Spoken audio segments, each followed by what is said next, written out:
Mark Levin says Trump prosecutor violated grand jury rules. Here's a clip. A federal judge overseeing former President Trump's election interference case setting a trial date for March 4th of next year. It's crazy. Now, the timing Right puts after the trial Super directly Tuesday. in the middle of the Republican presidential primaries, with Super Tuesday slated for the very next day. Mark Levin is host of Life, Liberty, and Levin, and we've got this chart, Mark, that we can show everybody when these dates are. When we first heard the date of March 4th yesterday, I think people who are politically minded thought, isn't that right around Super Tuesday?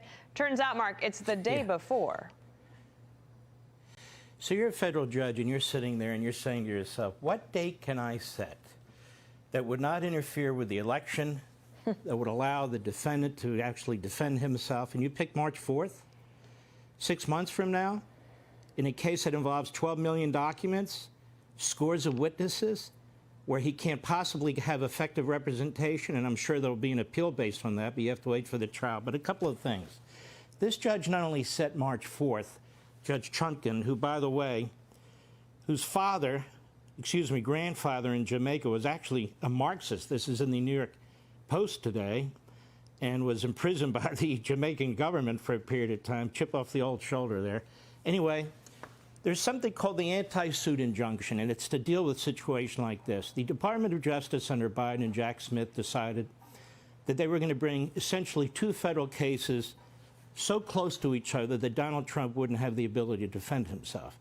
And they've moved for early trials in both cases. They moved for January trial in D.C., they moved for a January-February trial, or maybe it was March in Florida.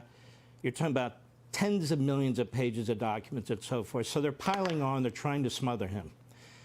So I would file a motion under the anti-suit injunction. The anti-suit injunction is for a case like this. When you have the Department of Justice, the Biden administration, piling on cases, piling on charges against a single defendant, and it's supposed to be tried within months of each other. The judge in Florida set the date for May. Now this judge in D.C. blowing off the judge in Florida. She should have waited in D.C. until the first trial was done and the first case was done if she had any desire to show due process rights to the defendant. But she jumped the other judge. The judge doesn't care. That's the second case. So that's how important this issue is. It's bigger than even March 4th.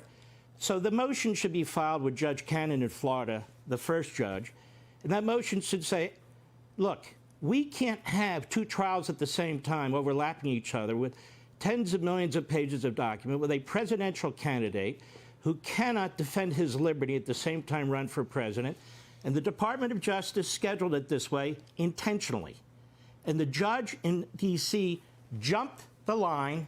She's the second case, not the first, in order to get her case before your case, and for whatever reason, that's what she did. So the Anti-Injunction Act would be Judge Cannon issuing an order against Jack Smith and the Department of Justice, telling them to cease the prosecution of the case in D.C. until the case in Florida is completed. And that's the way it should be, because it's hard enough to defend against one case as opposed to 2 cases, or in Trump's case, 4 cases. Now, I want to mention also grand juries. Nobody has talked about this, to my amazement. The grand jury process is set up in the Fifth Amendment. It's in the Bill of Rights. You are to be indicted by a grand jury, not a prosecutor. Well, what happened when Jack Smith moved his charges from Washington, D.C. to Florida? He was in the wrong venue in violation of Department of Justice rules. But he gets his indictments, then he moves them to the grand jury in Florida. Now the grand jury in Florida indicts. Okay. But a grand jury's indictment is not supposed to be a rubber stamp of something that happened in a grand jury in another jurisdiction. What exactly did that grand jury vote on? Did they ask for witnesses?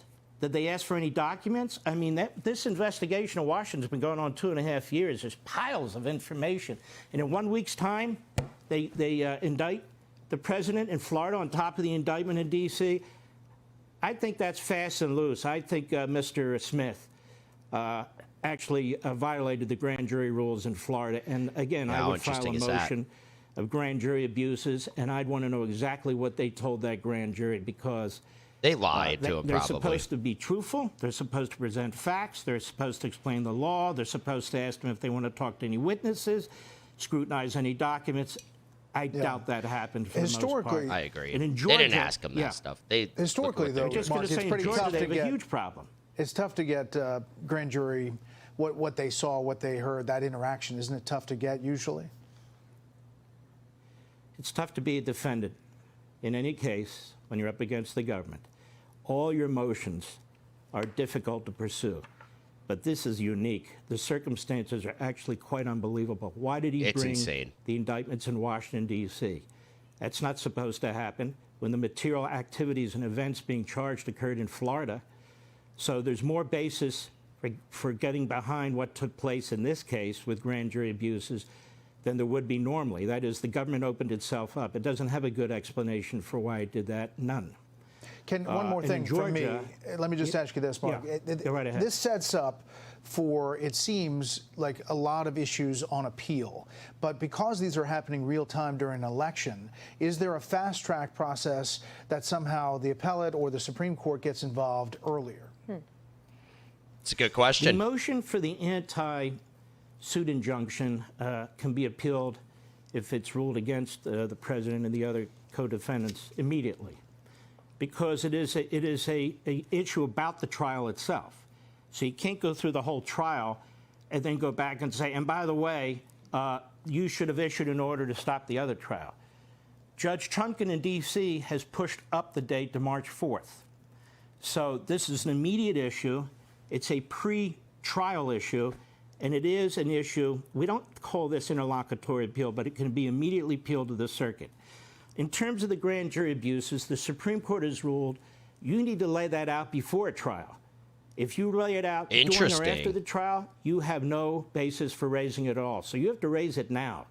So that provides a basis also for what we call an interlocutory appeal immediately to the circuit court if the president and the defendants don't get the result that they want. So both of these cases would go to appeal, if necessary, before the commencement of a full trial. Oh, wow.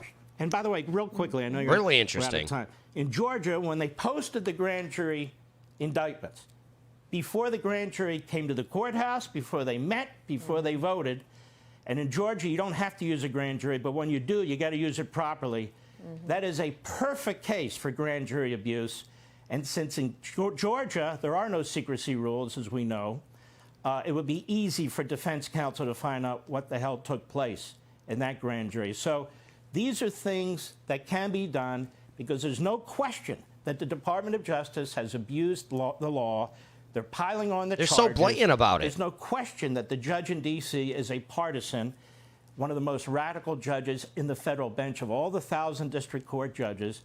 And there are ways to at least seek relief. That's crazy, and that's the judge who somehow, the crazy radical judge, out of the thousands of judges, that judge is the one who's presiding over the Trump case. It's like it's just a random coincidence or something.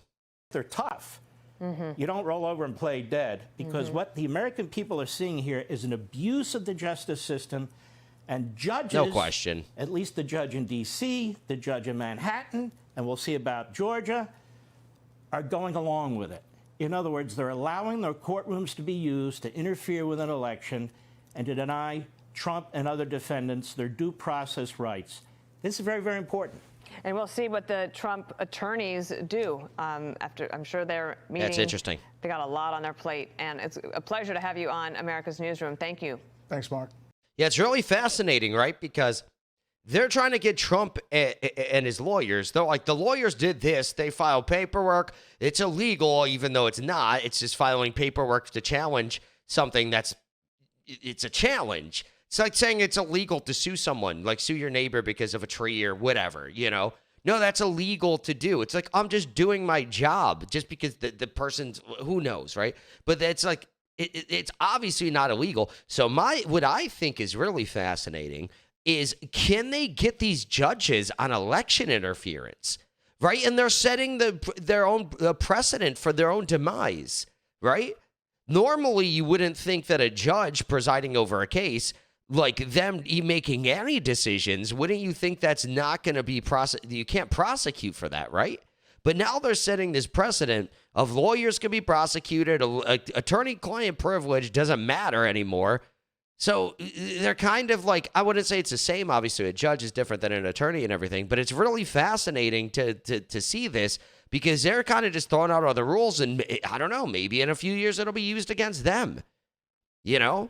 You would think, I don't know, they have so much power, and you could tell they're so blatant about having this power. They know they have it, so they're just like, we're going to do whatever we want.